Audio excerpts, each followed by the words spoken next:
Assalamualaikum warahmatullahi wabarakatuh.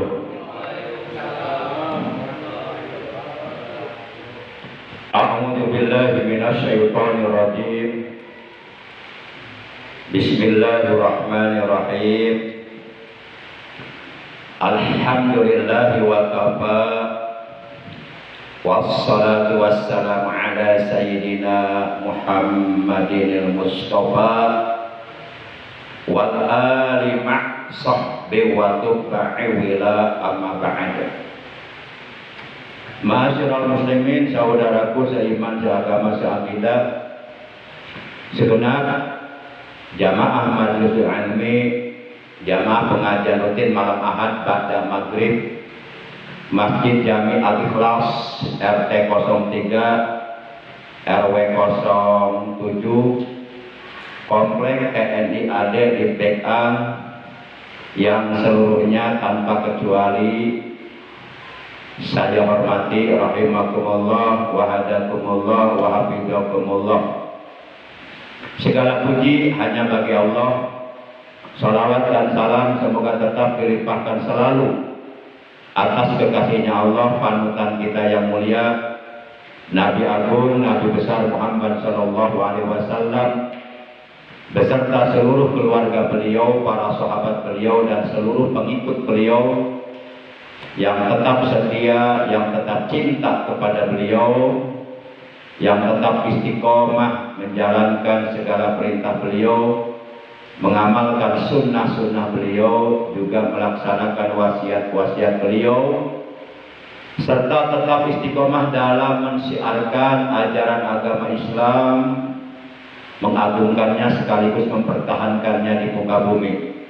Semoga kelak di hari kiamat kita semua yang hadir, juga keluarga kita dan saudara-saudara kita, mendapatkan syafaatul ujma dari beliau, mendapatkan air telaga beliau, dikumpulkan di hari kiamat di bawah arasnya Allah, di bawah naungan bendera Rasulullah, bersama rombongan para nabi, para siddiqin, para syuhada, para sholihin, para auliyaillah. Amin ya Allah ya rabbal alamin. Ma'asyiral muslimin rahimakumullah wa hadakumullah wa hafizakumullah. Malam ini kita sudah memasuki malam tanggal 13 di bulan Safar tahun 1446 Hijriah, bertepatan dengan tanggal 17 Agustus tahun 2024. Dan taklim kita malam ini adalah merupakan taklim pertemuan yang ke 583. Mari kita awali taklim kita pada malam ini sebagaimana biasanya, yaitu dengan pembacaan Ummul Quran dan dengan pembacaan salawat atas kekasihnya Allah. Pahalanya dari kedua bacaan tersebut yang akan kita baca, kita hadiahkan untuk seluruh ahli kubur keluarga kita, terutama untuk kedua orang tua kita, kakek nenek kita, para sesepuh kita, guru-guru kita, juga untuk paman bibi kita, kakak adik kita, anak cucu kita, ponakan-ponakan kita yang telah mendahului kita. Dan kita bermunajat kepada Allah Azza wa Jalla Jalla Jalaluh, semoga dengan barokah, karomah, mujizat, kemuliaan dan keagungan dari surah Al-Fatihah sebagai Ummul Quran, dan barokah dari bacaan salawat atas kekasihnya Allah, semoga segala hajat kita, doa-doa yang kita panjatkan kepada Allah senantiasa diijabah, dikabulkan oleh Allah Subhanahu wa taala. Segala urusan kita, baik urusan dunia, terlebih-lebih urusan akhirat, urusan ibadah, semoga oleh Allah diberikan kelancaran, diberikan kemudahan, selalu berada dalam pertolongan Allah Subhanahu wa taala, dan mudah-mudahan dosa-dosa kita diampuni oleh Allah, ilmu kita oleh Allah ditambah dengan ilmu yang bermanfaat, ilmu yang barokah, ilmu yang disertai hidayah, ilmu yang dapat menghasilkan berbagai macam amal kebaikan, amal soleh, amal ibadah untuk bekal kita nanti di alam akhirat. Yang sedang sakit kita doakan, baik sakit johirnya maupun sakit batinnya, sakit raganya maupun sakit jiwanya, sakit pikirannya dan ataupun sakit hatinya, terutama yang sedang sakit dalam hal menjalankan ibadahnya kepada Allah, dalam hal menjalankan amal soleh, banyak gangguan, Semoga yang sedang sakit oleh Allah lekas disembuhkan dari sakitnya dan diberikan kesehatan yang barokah, yaitu kesehatan yang selalu digunakannya untuk istiqomah beribadah kepada Allah. Bitilka niyatul Fatihah. A'udzu billahi minasy syaithanir rajim. Bismillahirrahmanirrahim.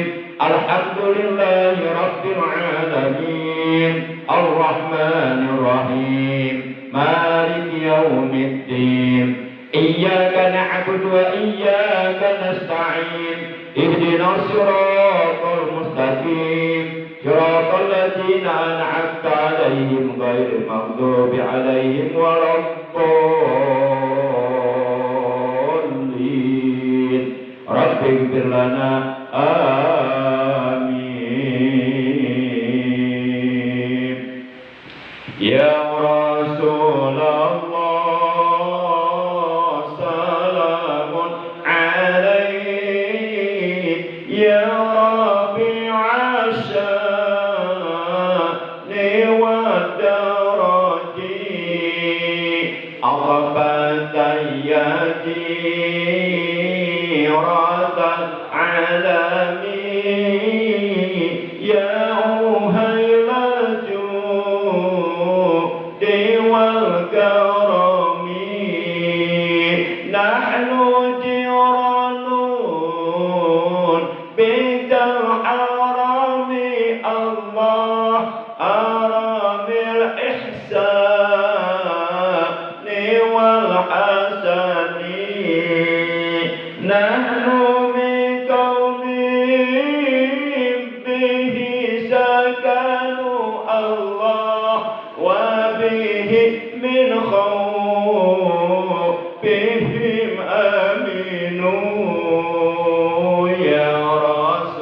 Ma'asyiral muslimin, saudaraku seiman, seagama, seakidah yang dimuliakan oleh Allah, rahimakumullah wa hadakumullah wa hafidhakumullah. Pada kesempatan taklim pertemuan yang ke-583 ini, udah. Insyaallah Al-Fakir, Pak. Al-Fakir akan menyampaikan materi taklim tentang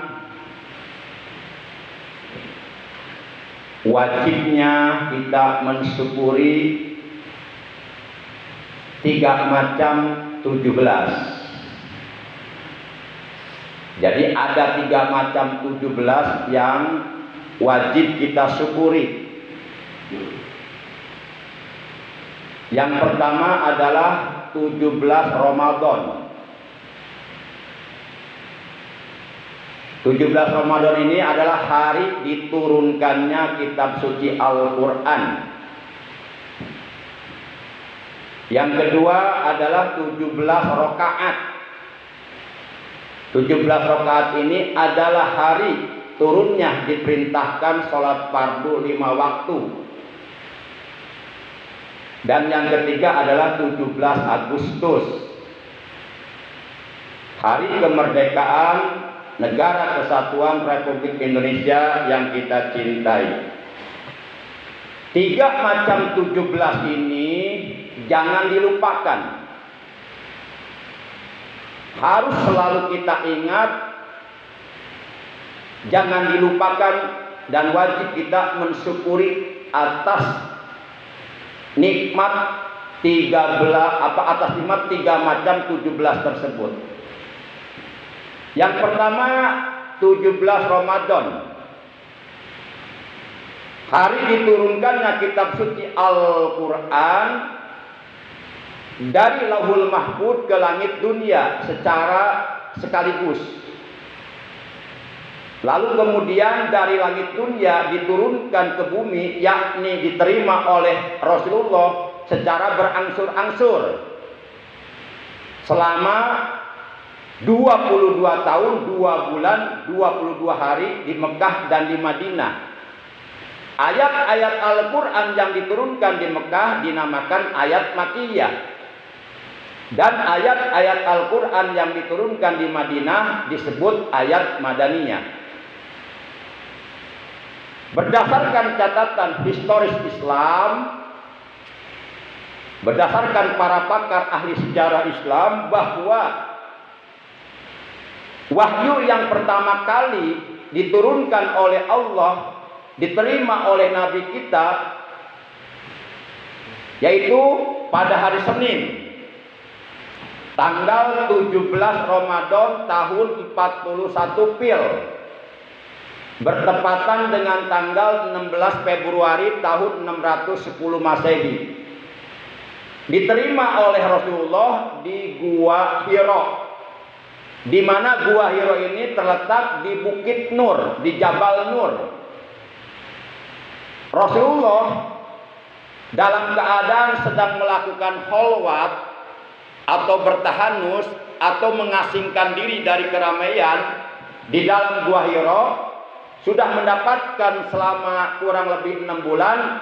Lalu kemudian turunlah malaikat Jibril alaihi salam untuk menyampaikan wahyu pertama dari Allah.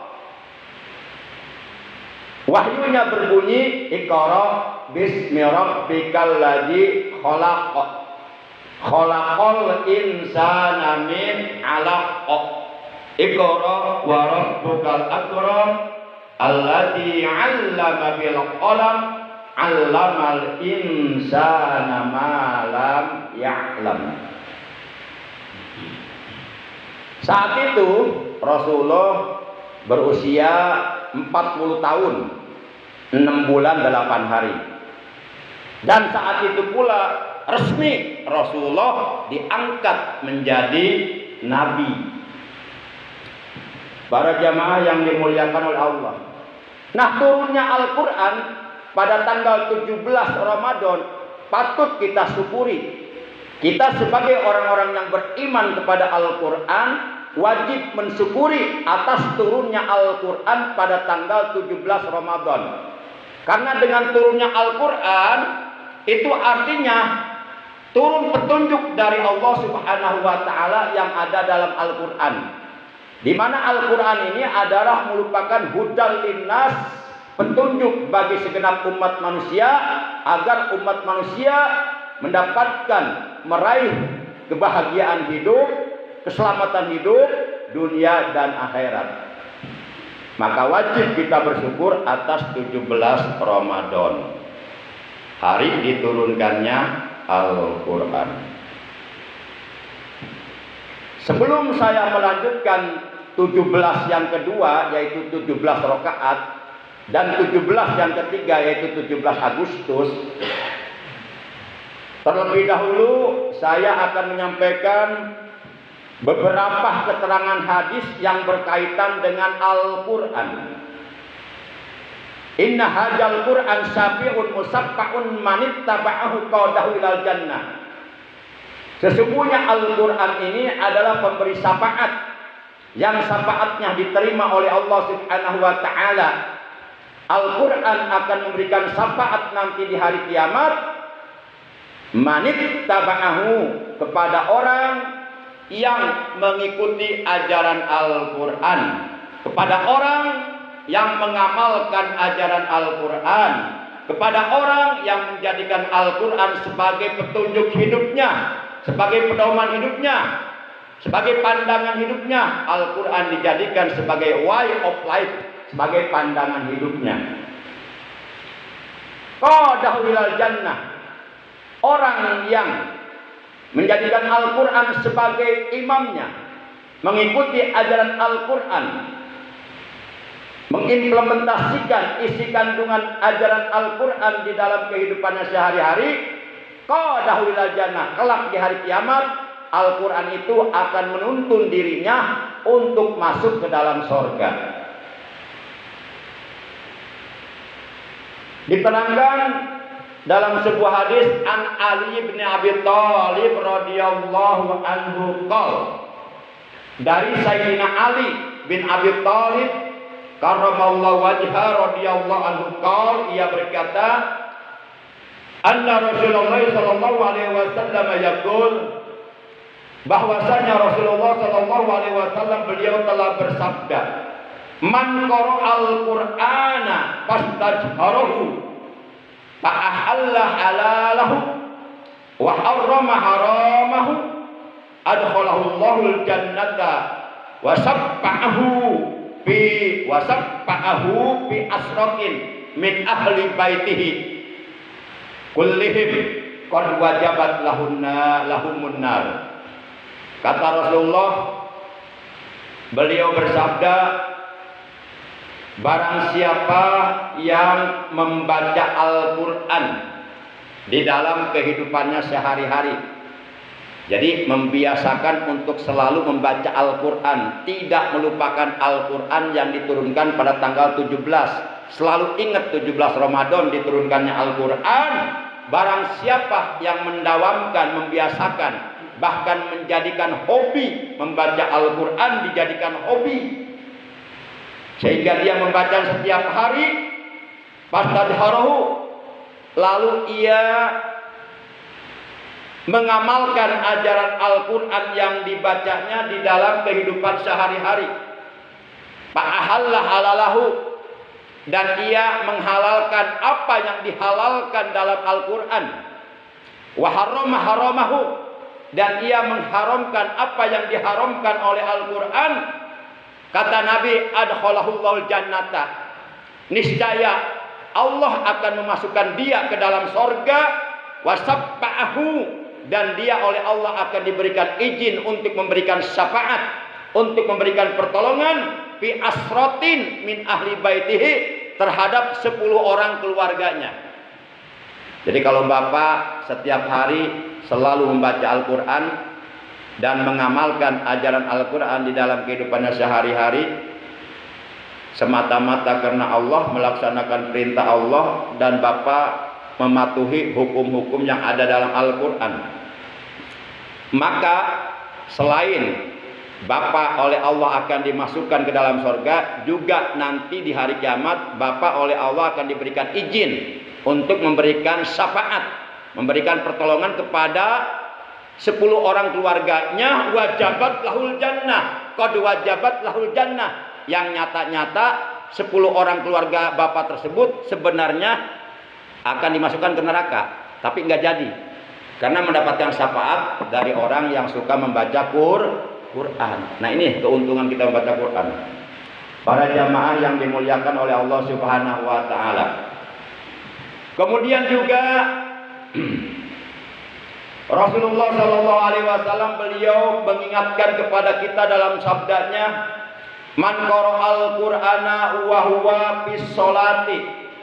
Barang siapa yang membaca Al-Qur'an di dalam sholat. Kita di dalam sholat membaca Quran.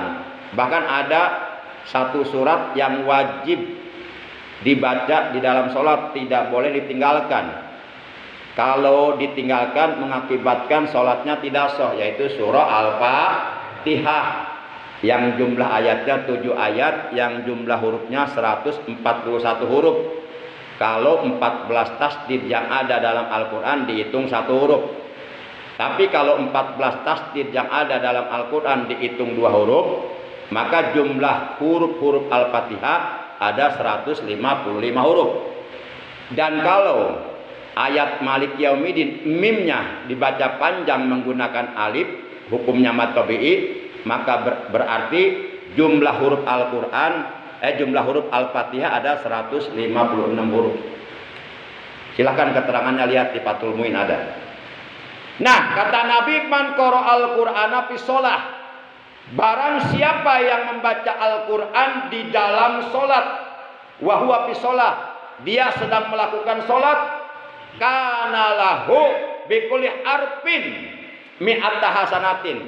Maka untuk setiap 1 huruf Al-Qur'an yang dibacanya di dalam salat, Allah balas dengan 100 kebaikan. Allah balas dengan 100 kebaikan.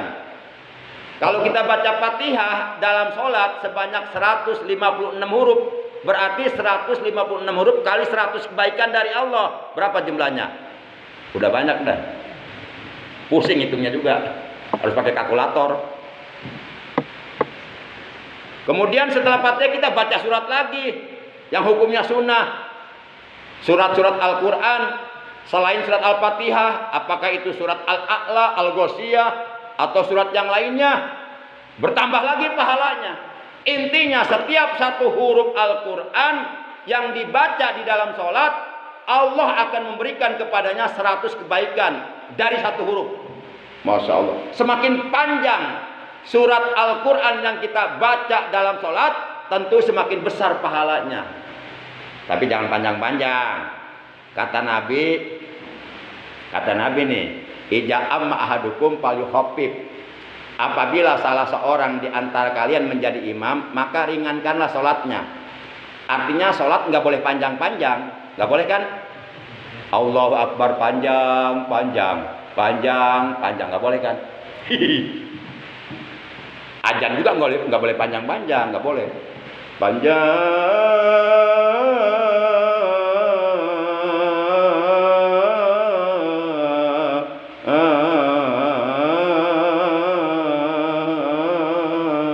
boleh.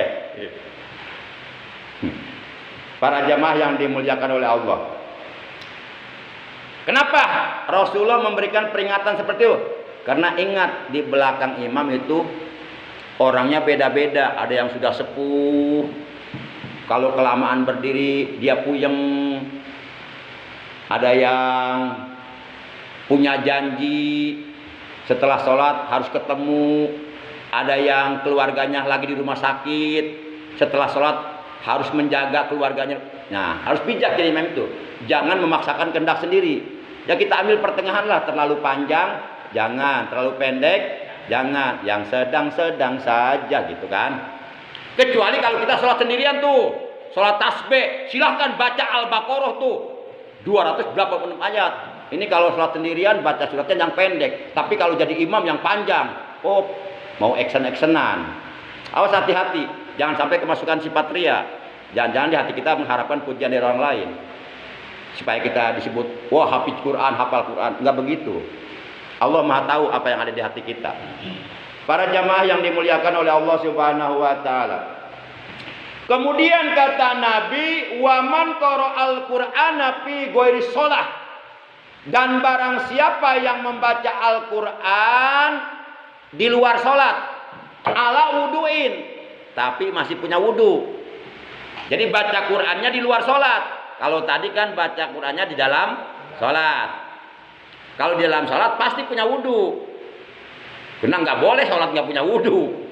Nah sekarang ada orang baca Quran di luar sholat, tapi masih dalam keadaan mempunyai wudhu. Maka kata Nabi, palahu bikuli harfin hamsun wa isruna hasanatan. Maka baginya pahala 25 kebaikan dari Allah untuk setiap satu huruf yang dibacanya. Gedean yang mana tuh? Gedean yang pertama, yang kedua? Hah? Yang pertama, yang kedua? Yang pertama. Yang pertama siapa? Orang baca Quran di dalam sol. Yang kedua siapa? Orang baca Quran di luar sol, tapi masih punya wud. Nah itu untuk setiap satu huruf yang dibacanya Allah membalas 25 kebaikan. Kemudian waman qara'al Qur'ana ala ghairi wudu'in. Dan barang siapa yang membaca Al-Quran dalam keadaan sudah tidak punya wudu.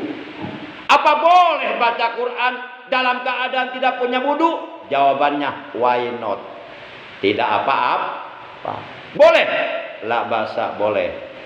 Boleh. Buktinya Bapak kalau tahlil dalam keadaan tidak punya wudu, Bapak baca Al-Fatihah, baca Kulhu, baca Al-Falaq, baca An-Nas, baca ayat kursi, apakah itu bukan Quran? Quran, boleh. Tapi baca Quran dalam keadaan punya wudu jauh lebih afdol, lebih utama, lebih besar pahalanya. Walaupun boleh kita baca Quran enggak punya wudu. Nah, barang siapa yang membaca Al-Quran dalam keadaan tidak punya wudu, falahu asru hasanatin. Maka baginya untuk setiap satu huruf Al-Quran yang dibacanya, Allah akan memberikan kepadanya 10 kebaikan. Tuh, semakin kecil kan? Berarti is the best. Yang terbaik yang pertama baca Quran di dalam sholat. Masya Allah. Jadi kalau Bapak mau mencoba atau mau meraih pahala besar dari bacaan Quran, Bapak baca Qurannya sambil sholat.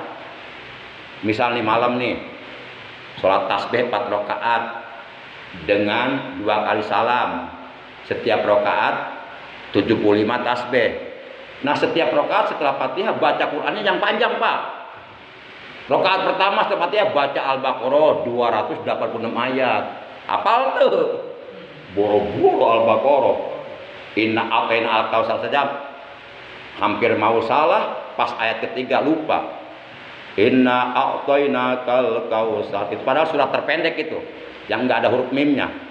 Fasholli li rabbika wanhar. Pas ayat ketiga lupa.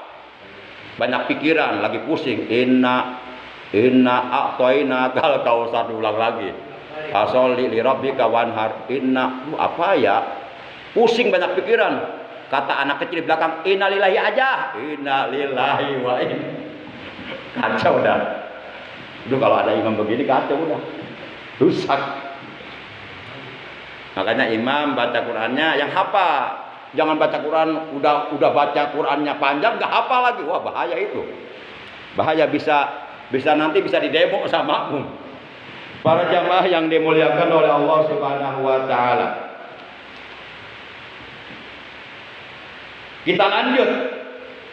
Jadi kata Rasulullah, barang siapa yang membaca Al-Quran dan lalu kemudian ia mengamalkan isi kandungan Al-Quran di dalam kehidupannya sehari-hari, maka ia oleh Allah akan dimasukkan ke dalam sorga dan ia oleh Allah di hari kiamat akan diberikan izin untuk memberikan syafaat pertolongan kepada 10 orang keluarganya yang sebenarnya 10 orang tersebut sudah divonis ahli neraka tapi nggak jadi.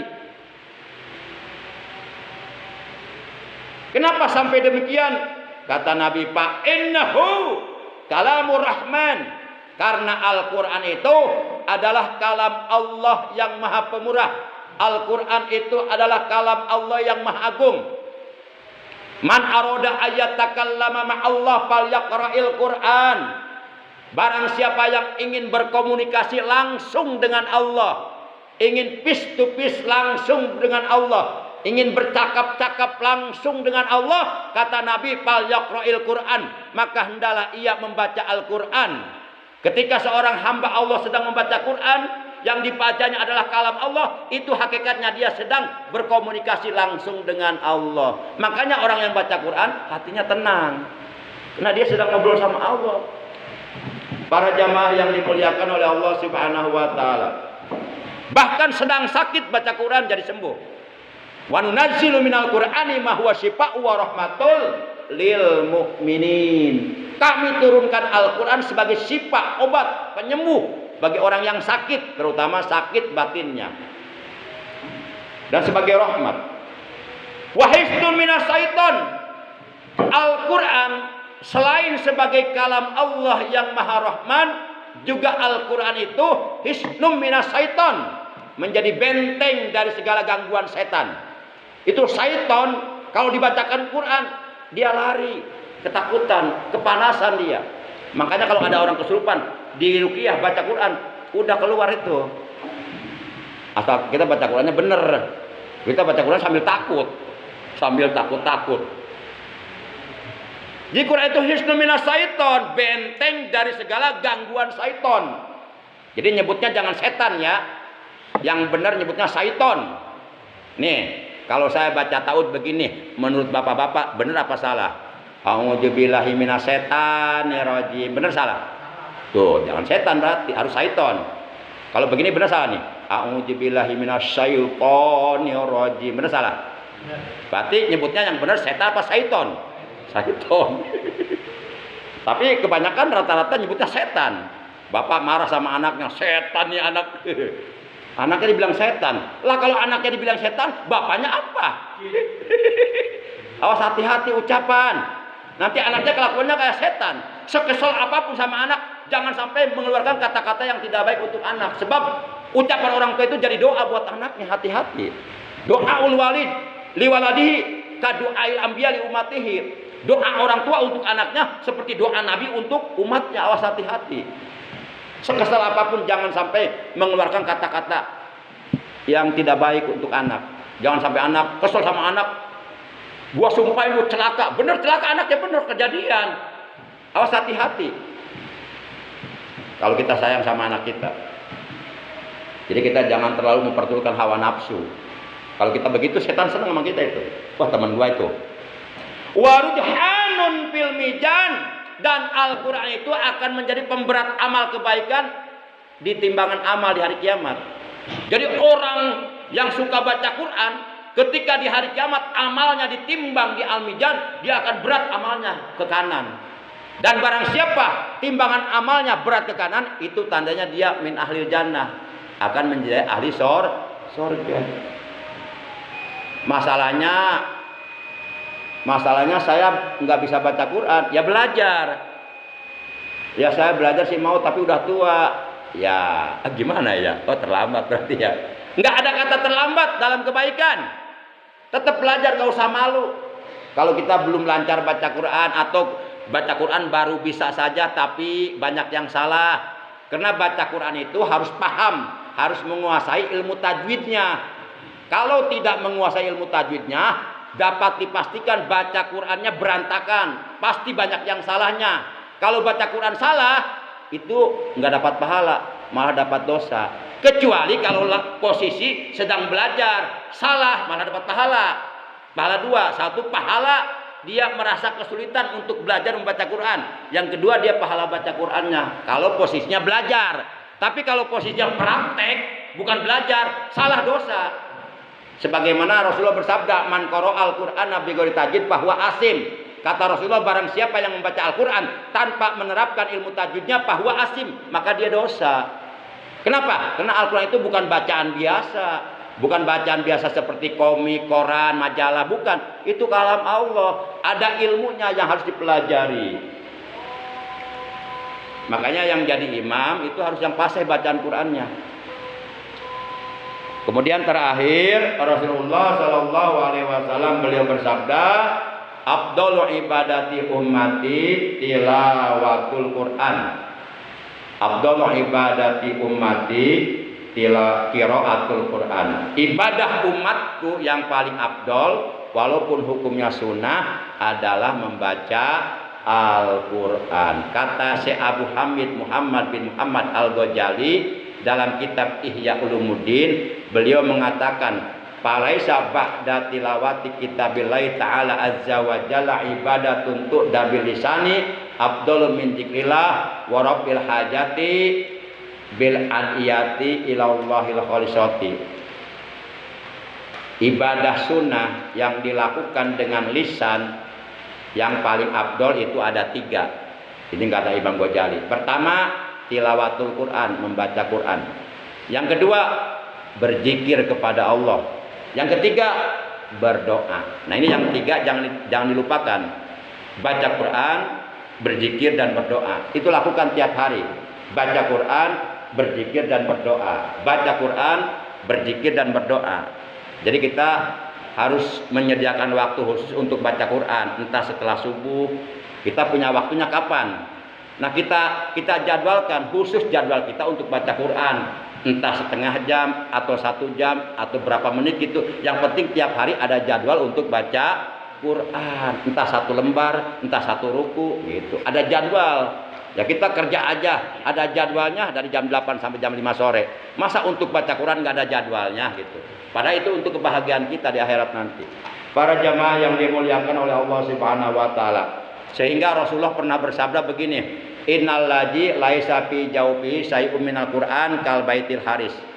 Sesungguhnya orang yang tidak pernah mau membaca Quran, kata Rasulullah, kal baitil haris. Orang tersebut diibaratkan seperti rumah kosong. Kosong. Rumah kalau kosong tuh di depan tuh. Ya di depannya dekat Mushola Ar-Rahman ya. Ada kan rumah tuh 2 tingkat dikosongkan. Padahal tadinya bagus. Sekarang kelihatannya bagus enggak? Kumuh. Coba kalau ke dalam, Bapak ke dalam, nyoba semalam aja atau 2 malam di dalam. Pasti tidak ada yang datang, Pak. Rambutnya panjang, ada taringnya. Udah. Nah, orang kalau jarang baca Quran itu diibaratkan seperti rumah kosong, sangat rawan, sangat rentan kemasukan makhluk-makhluk jahat. Gitu. Nah, kalau kita baca Quran itu insya Allah yang masuk bukan makhluk jahat, tapi yang masuk rahmat Allah, ketenangan dari Allah. Para jamaah, itu baru 1 yang dibahas, 17 Ramadan, yaitu Al-Qur'an. 17 rakaat belum dibahas, 17 Agustus belum dibahas. Ya, ntar insya Allah kapan-kapan, karena waktunya sudah habis ya. Demikian tali kita malam ini, kurang lebihnya Al-Fatihah mohon maaf. Terima kasih atas kehadirannya, atas perhatiannya. Semoga apa yang Al-Fatihah sampaikan dari awal hingga akhir walaupun singkat, seluruhnya oleh Allah benar-benar dijadikan ilmu yang bermanfaat, ilmu yang barokah, ilmu yang disertai hidayah. Akhirnya mari kita tutup tali kita malam ini dengan ucapan hamdalah. Alhamdulillahirabbil alamin. Subhanakallahumma wa bihamdika asyhadu an la ilaha illa anta wahdaka la syarika laka astaghfiruka wa atubu ilaik.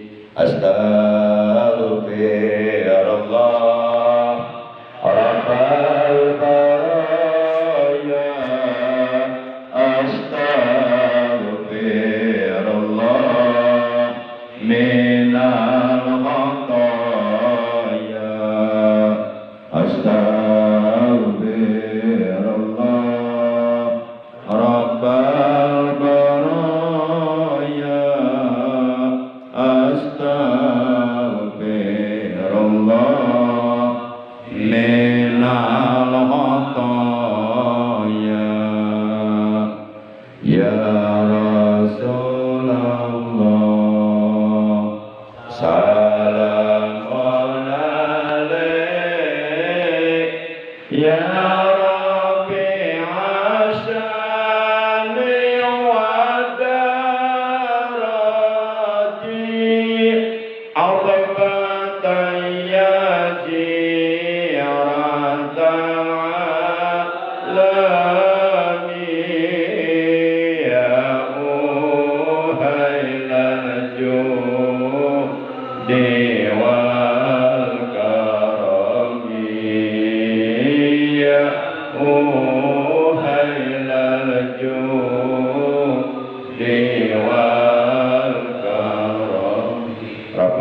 zidna ilman nafi amal hidayah wal barokah. Ya Allah, tambahkanlah kepada kami ilmu yang bermanfaat, yang barokah, yang disertai hidayah. Allah marzuqnal barokat fi kulli syai'. Ya Allah, anugerahkanlah kepada kami keberkahan dalam segala sesuatu, dalam segala aspek kehidupan kami. Waj'alna mubarakina aina ma kunna, dan jadikanlah kami orang-orang yang selalu diberkahi di mana saja kami berada. Barik lana fi kulli ma a'taitana, apapun yang Engkau anugerahkan kepada kami, ya Allah, barokahkanlah untuk kami. Rabbana atina fid dunya hasanah wa fil akhirati hasanah wa qina adzabannar. Wa sallallahu ala sayyidina Muhammad wa ala alihi wa sahbihi wa sallam. Walhamdulillahi rabbil alamin. Terima kasih. Hadanallahu wa iyyakum ajmain. Wassalamualaikum warahmatullahi wabarakatuh.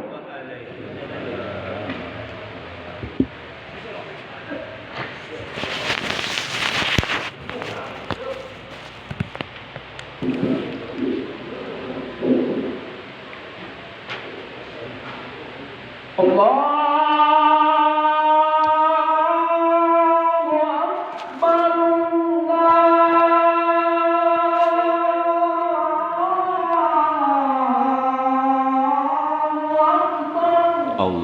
Akbar.